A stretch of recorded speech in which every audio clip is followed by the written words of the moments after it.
What's up, everyone? Welcome back to Locked On Sharks, the premier hockey podcast covering your favorite team in the Bay Area. We branched out because nobody wants to watch two white guys on screen anymore. We got a third white guy in because everybody loves a threesome. And we're going to talk Vegas because, honestly, JD and I could just sit here and laugh and be like the Sharks are going to lose. But we figured it would be better to do a little crossover event, bring in the Vegas kind of things because our guest, who you can see, isn't super pumped that Vegas is even any good. And when I look at the lineup, they are bad. So this will be exciting. What's up, guys?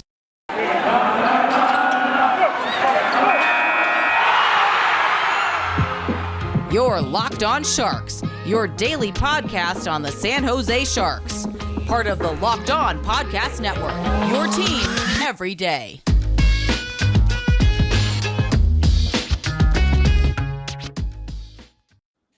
Yeah, we got you good with the music. I'm your host, Kyle Demetrius. Back with me, as always, is co-host GD via blackjack to my roulette. Those are about the only two games I play. And our guest, I don't even play roulette. Why did I say that? I only play blackjack. Our guest is the host of Locked On. I guess it's called Locked On VGK. Is that right? Locked On Golden Knights. Locked On Golden Knights. Yeah, the Twitter handle's Locked On VGK, though. It's throwing me off. Because they've had to change it. Because that one and the Capitals one are the two most cursed podcasts. Because I think congrats to you, Tony. Multiple hosts since we've been part of it. But anyway, Tony is our guest. He covers the Vegas Golden Knights, and you cover them not for Locked On as well, correct? Sometimes, yeah. I mean, I'm a man about town, and I cover all sorts of sports and what have you. So, yeah, I've covered everything. Do you gamble? Raiders? Do I gamble? Roulette? Maybe. Oh, we don't talk about hockey for like a good couple minutes here. Oh yeah, we are depressed. I know. Well, Kyle too. Why are you depressed? Are you guys ever going to revive this series and this rivalry? Do you ever? We are trying. We already saved the franchise once. We got to do it again. So it's very, very frustrating that we saved it and had to resave it. So we'll be back. Actually, what's going to happen is they're going to meet in the middle because Vegas, when you look at their lineup, so quickly, it's bad. Everybody, right? Everybody listening, this lineup's kind of ass. Chandler Stevenson, Jack Eichel, Evgeny Dadonov, who, if you didn't know, was on Vegas and forgot. I'm with you. So the top line's good. Not for long. He'll probably be gone at the trade deadline. Cap casualties. $5 million. They're paying this guy $5 million for what? Yeah, you can make the Kevin LeBanc contract. Yes. Yeah. So the top line. Remember when Chandler Stevenson was the number 1 C in the world and everybody lost their mind and then they lost to Montreal? I do. Everybody remembers that. That was fun.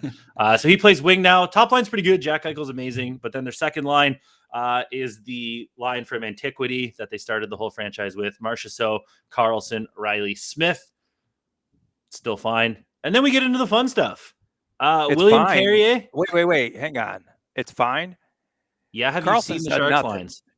Have you seen the Sharks second line? Carlson has 7 goals. That's almost $1 million per goal for Carlson. Nick Bonino. He's gone down like every single year. I just think he's the most overrated center. He's the most overrated player on this team by far.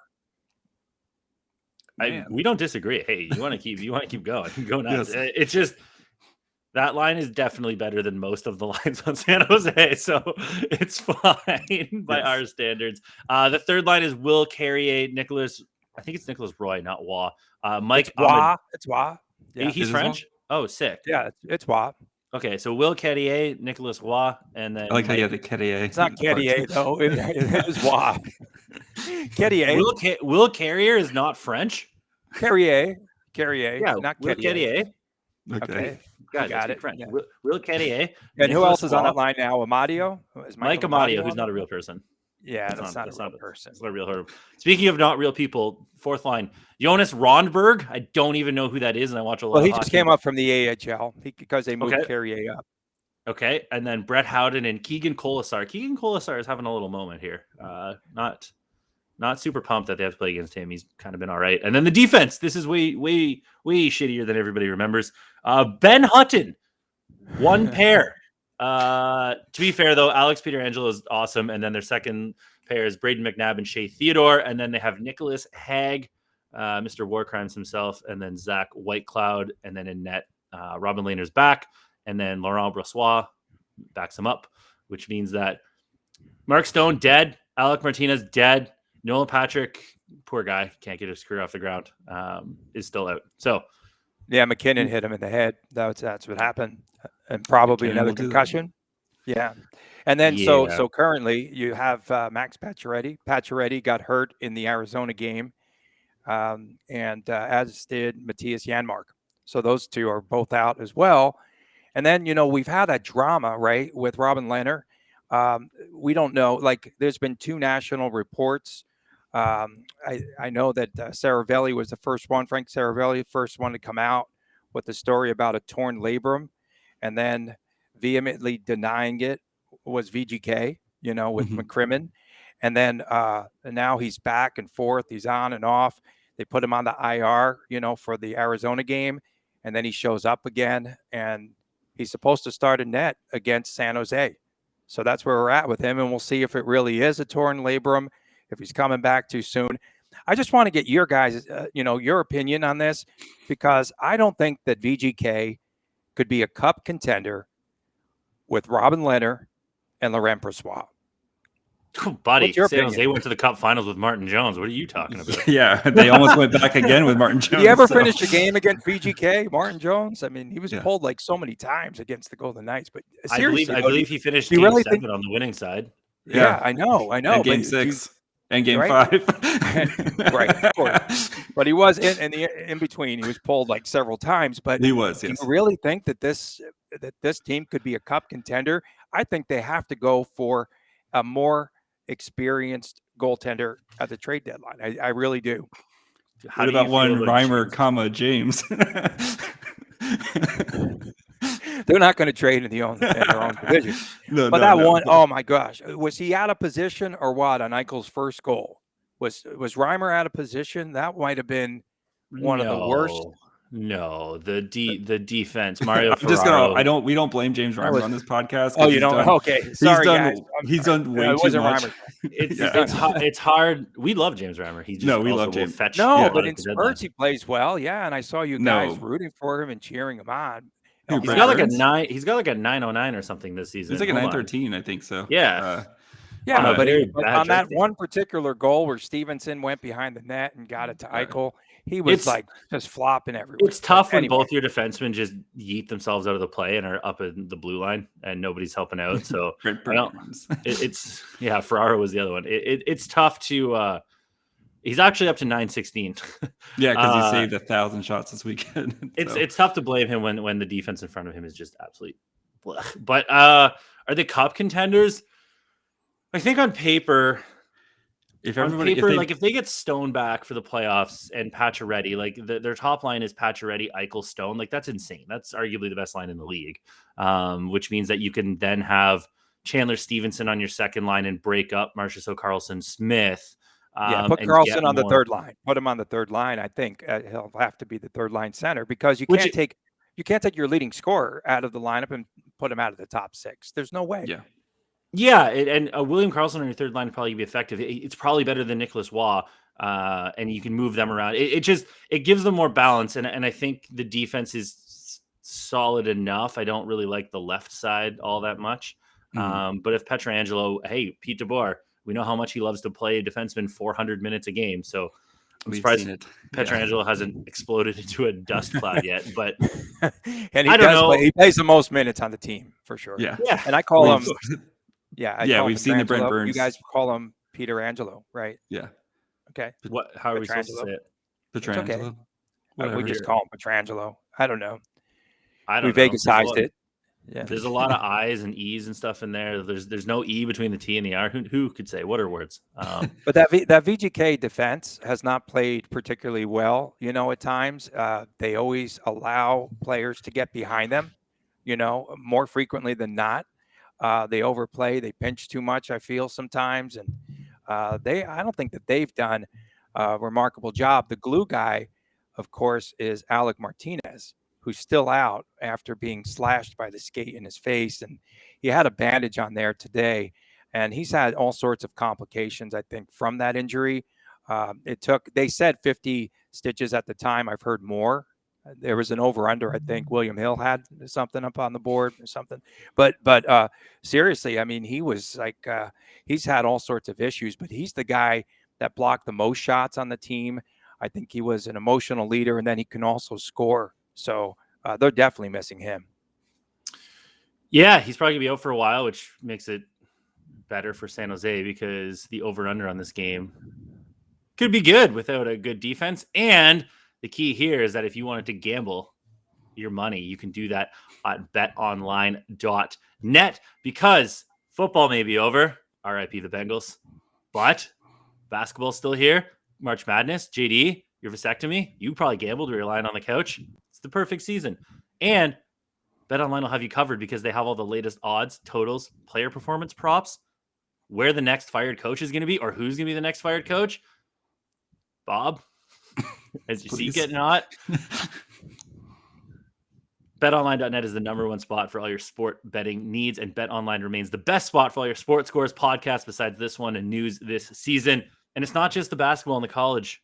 BetOnline is also your source for the continuing hockey season, boxing, UFC, cricket, footy, maybe highlight, Polish 2 League. They've got all sorts of stuff. Maybe Brazilian soccer. If you want to throw your money down on that, I'm sure it won't go well, but you could try. Check it out. So head to the website today or use your mobile device to learn more about the trends in action. Bet online where the game starts. So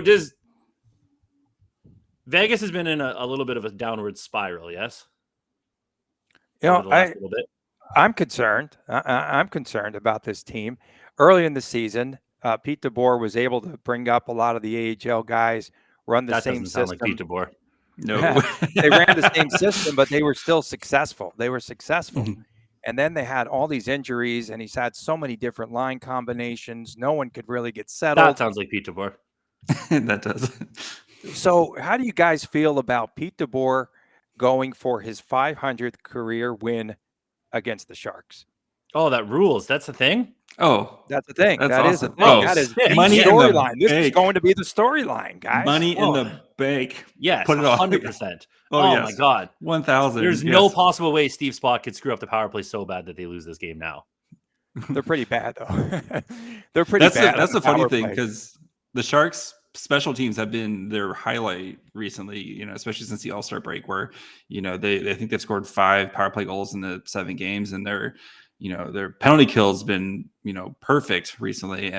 But the Sharks 5-on-5 play has just been so atrocious and that's where Vegas is going to eat, where they're just going to continually, especially when Vegas gets their forecheck going, the Sharks just don't have an answer for that. So yeah, I don't see a way where I know Vegas is really banged up, but I mean, once Vegas, they get that forecheck going, there's just nothing the Sharks can do because they have such trouble getting the puck out of their own zone, especially with Carlson being out. And now they're down Ferraro. They're down, so many defensemen. Like, I just do not see the Sharks doing anything relevant on 5-on-5. Vegas takes the 8th most amount of shots on goal, and they're also 12th in goals. Yep. The Sharks literally all those goals came earlier this season. I mean, they haven't been like this juggernaut of late. They've not been good. And then the Sharks gave up 47 shots to the Islanders. The Islanders put up 47 shots on the Sharks the other day. Yes.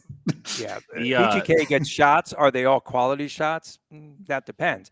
Here's where. How about this? James Reimer starting his 13th consecutive game. So I think you're really underrating what state the Sharks are in right now. If it wasn't for James Reimer, pretty soon.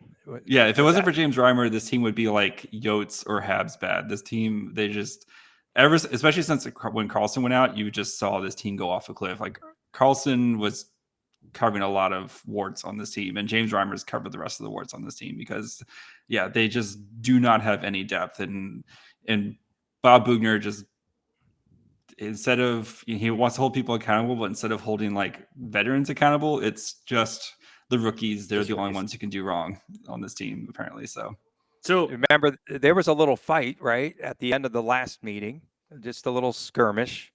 Oh yeah. Yeah. Can San Jose kind of rough things up here? So with me, this whole season, every time I look at the stats, the Golden Knights are getting out hit and in a big way. And I think it's a major stat. I really do.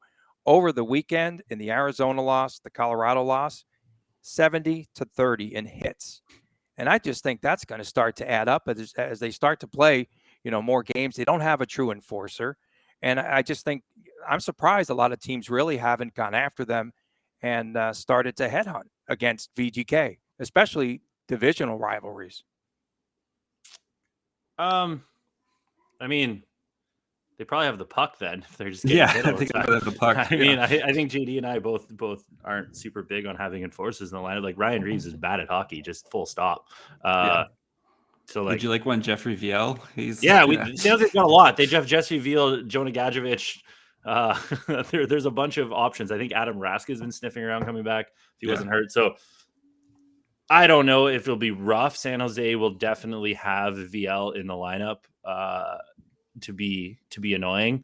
Yeah, there's VL, Gadjevich, Middleton, who should not be fighting people, but he is. So like there is that option, but I think more concerning for San Jose is that if they're going to have VL chasing hits, Vegas's forecheck is just going to absolutely obliterate San Jose because they can't get out of their own zone. How does San Jose win this game from a Vegas perspective? Because San Jose hasn't won a lot of games recently. Yeah, no, I mean, I've watched a little bit, of them. I saw some of the LA game. Wasn't that the LA game in between? Where Timo Meier scored 5 goals? No, that was back in January. Oh, I saw that. That's a January game. Was it the Ducks? Or did they just play the Ducks? They played the Ducks a couple. Yeah. This weekend they played Boston, and then they played in Seattle this weekend. Seattle. So yeah. But no, I mean, I think they still have a chance. To me, it's not a gimme game for the Golden Knights because they just have not executed well. Jack Eichel on that top line, I'm telling you, Dodonov, I'm not sure if he's the answer. And the thing about Eichel is he's so skilled. You can just see a major difference that even at 50 or 60% currently, he's just far better than any other skater on the Golden Knights team. Like even when Pacioretty was in there, I don't know, like he could probably run circles around Stone. Like he's by far the best player on the ice every night. And he's not even at 50 or 60% yet. So I think the best is yet to come with him, but I don't know what they're going to do in the future. And for now, I would put Marchessault on that top line, give them a little bit more firepower. The top 6 has not been very good. The second half of this season, they've not been really good.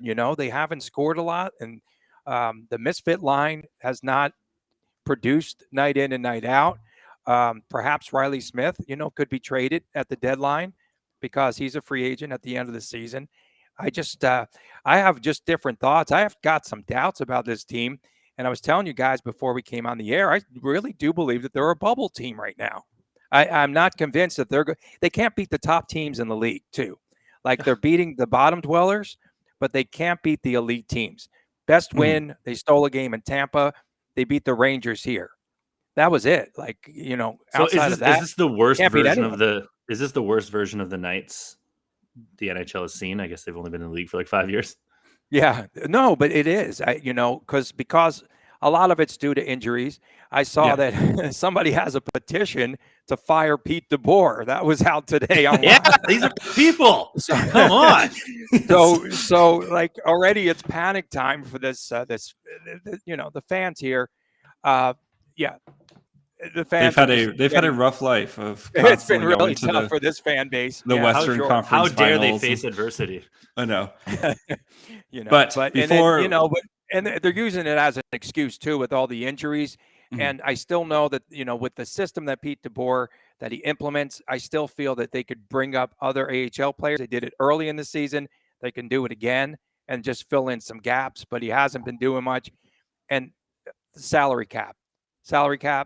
There's no salary cap. There's no salary cap here, guys. Fictitious. Don't you know that? Yeah. There is. We'll before we get in, because I do want to talk about Vegas as kind of the rest of the season. But before we do that, take a quick break and talk to you guys about our friends over at rockauto.com. With the ever-increasing number of makes and models, it's now impossible for your local chain auto parts store to stock all the parts you need. Why endure often pointless or seemingly intimidating questions? What type of Mustang do you have? Is your Mustang go broom? And wait for the person behind the counter that orders the parts on their computer. So instead of doing that, just go into your pocket grab your phone and do it from there at rockauto.com. It saves you time and money when using rockauto.com. You save up to 30, 50, even 100% more for the same parts than you would from a chain store or dealership. rockauto.com is a family business serving do-it-yourselfers for over 20 years. Their prices are reliably low for every customer, and they've got everything you need from brake parts, tail lamps, motor oil, even new carpet. A friend of ours, or friend of Kyle's, friend of the show, we'll say, got windshield wipers for $5. Like, that's insane. Go to like any store, that's going to cost you $20 for windshield wipers. So head over to rockauto.com, use their easy-to-use website, see all the parts available for your car or truck, and make sure you write Locked On in their How'd You Hear About Us box. That way they know that we sent you. Amazing selection, reliable low prices, all the parts your car will ever need. rockauto.com. Watch out. I'm a motorist. So you mentioned Vegas has literally no cap space. They're doing the Tampa Bay shenanigans, which money also isn't real. Yeah, 1,000%. If the loophole's there, take advantage of it. Oh, hell yeah. If the Sharks did the same thing, yeah, we would fully approve of it. But what can they do at the deadline? Because they don't have much cap space to really work with. They don't really have too much in the way of assets. Like, are they going? And they seem to be. They're going to have to shed money at least going into next season when you have Stone and Eichel coming in on their full contract. So, do you predict Vegas to be active at the deadline, or what do you expect? I do expect them to be active. Again, they'll make a deal and then they'll live with the consequences of the cap later on. That's just been the MO of this organization from day one. Kind of like that, though. Hey, there's no way we can go out. There's no way we can go out and afford Eichel. Well, they just get Eichel, right? And then they deal with it. And at times they've run into some rocky roads, because they're not able to suit up enough players. And we saw what happened in the Colorado game. I always go back to that of a year ago when they only had 15 players suited up. And so to me, it's like they're going to be active. Yeah, they definitely will. I'm just hearing a lot about a goalie, be it Georgiev from the Rangers, Varlamov from the Islanders, someone like that, and then just get rid of some other players up front. I really do believe that Dadonov could be gone. I do. I think Dadonov's probably gone, and or Riley Smith, I think, at the deadline. Smith is a fan favorite, really good guy, active in the community, but this is a business, as we know. I still think they're going to be active. Who the hell is taking Evgeny Dadonov, though? He's a $5 million guy. Why do they spend $5 million? Why do they spend $5 million on him? They didn't. Didn't Ottawa do it? So. Yeah. Well, Ottawa did it. And Ottawa, accepted the deal. Yes, but he's 33. He's 33, and Riley Smith is 30, turning 31. Yeah. So who is taking these? What does Vegas have to attach to these guys? They don't have their first round pick because of Eichel, the Eichel trade. So they don't have Peyton Krebs. They don't have they have a second round pick, right? Yeah. Cody Glass he's gone, man. They have a second round pick somewhere in Nashville. He's a bust right now, but Tuck is doing really well. They've got they have the Rangers' third round pick this year. They don't have a fourth round pick. Next year they have their first round pick.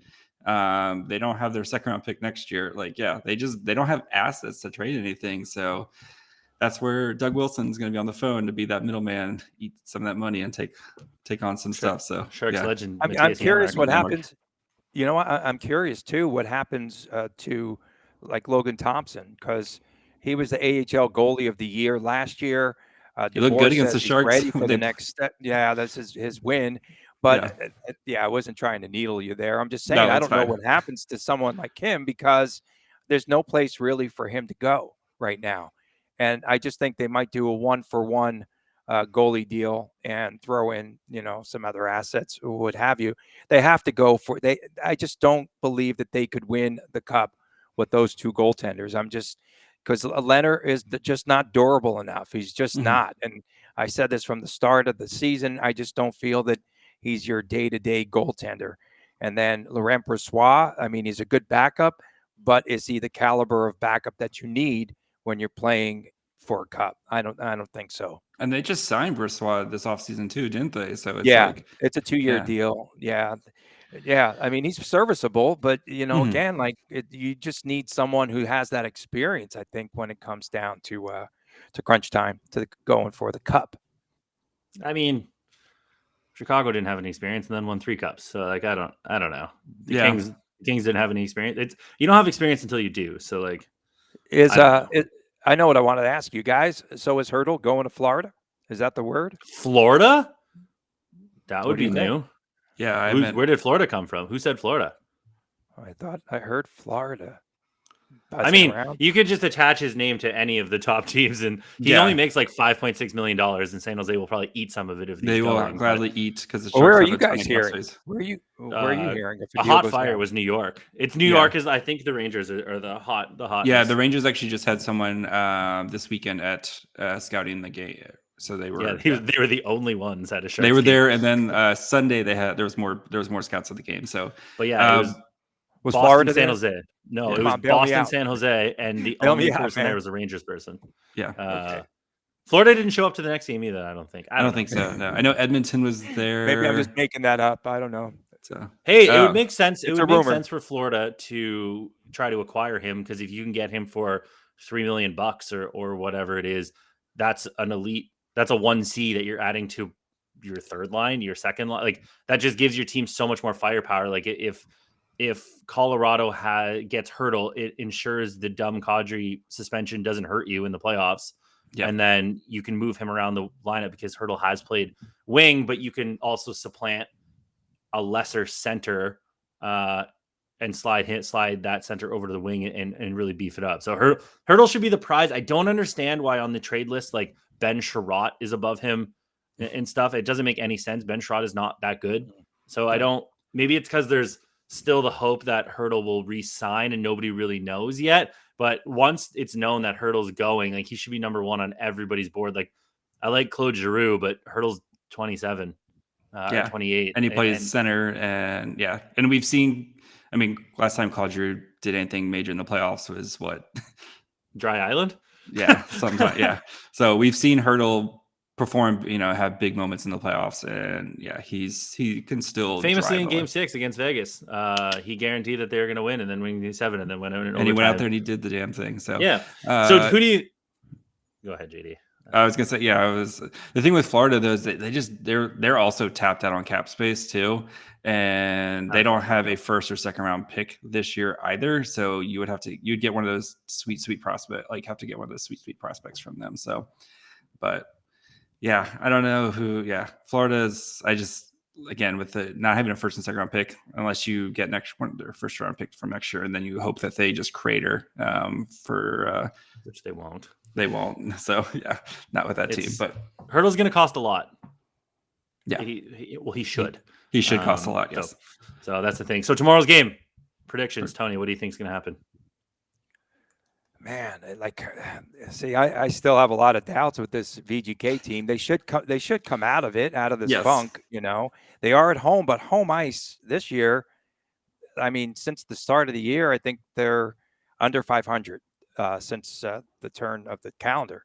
I think they're 2-5-3, something like that. They're not very good at home, and they're better on the road.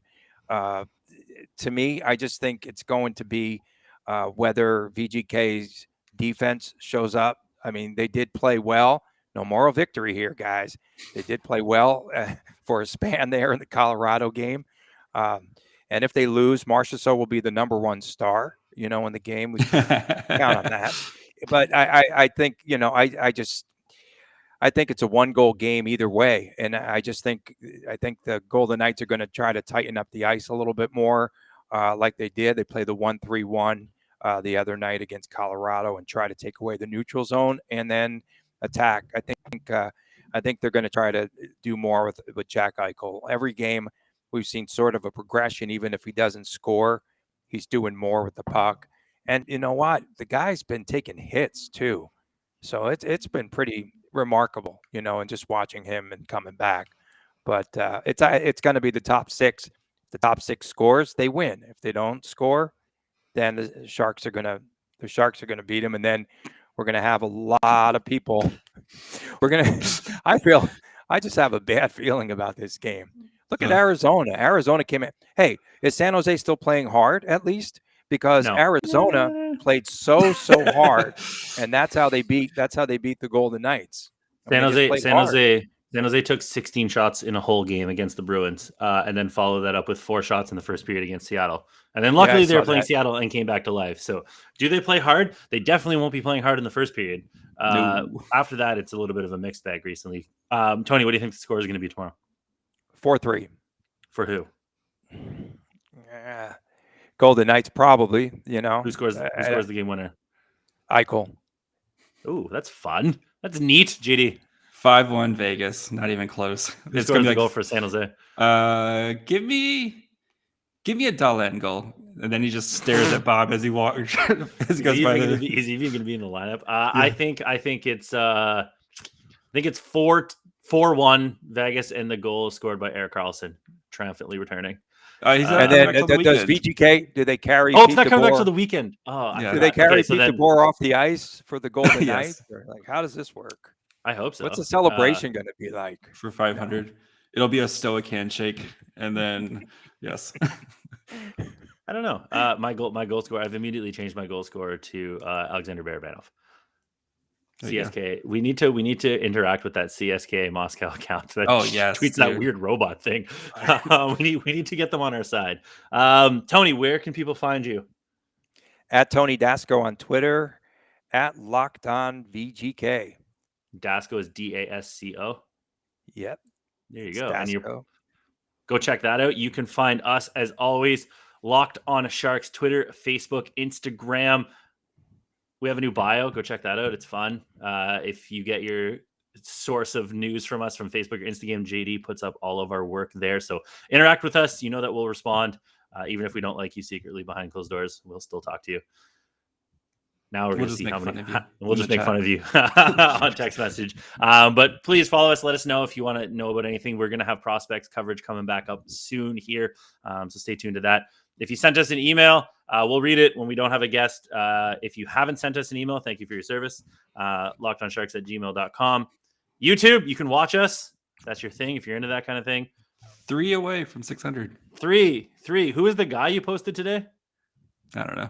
Some random jabroni. Dan McGillis. Yeah, whoever that is. Yeah, we're Dan McGillis people away from 600. So we're marching towards 1,000 because we want to make more money. So please help us get there. Just the offer for the bot farm is still there. We haven't seen an uptick in random accounts, but if anybody wants to make a bot farm, it's the Silicon Valley team. Come on, guys. Come on. Help us out. We're not above that to make extra money. Just like corporate, if you're listening, log off. San Jose. Yes. We'll still we'll still turn this whole thing upside down and cape for you if you want to hire us. JD is at Nope. You can listen to us at Spotify, Amazon, Apple. You can definitely hear us because I don't understand that plug. I don't either. You have us. You're listening to us. You didn't find us like through radio waves from Mars. So our pressed albums are finally hitting the shelves. So oh yeah, the vinyl's almost ready to go. The 2021-2022 season. How did we get here? Just a record scratch. You wonder how we got here. Formerly, we're putting out an EP first that's called No Analysis, Just Vibes, and then you're getting a 45-track album after. There you go. JD is at My Fry Hole. Kyle is at Kyle Demetrius. Kyle, congratulations on 500 episodes, buddy. We did it. We did the damn thing. We did it, Joe. We did it, Joe. Yes.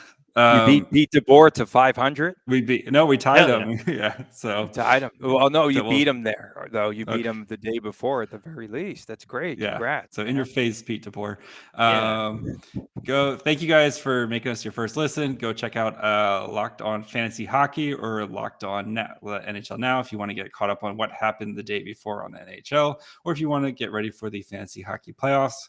Also go check out any of the other amazing podcasts like Locked On Vegas Knights or Locked On Sooners. Bye, friends. Bye.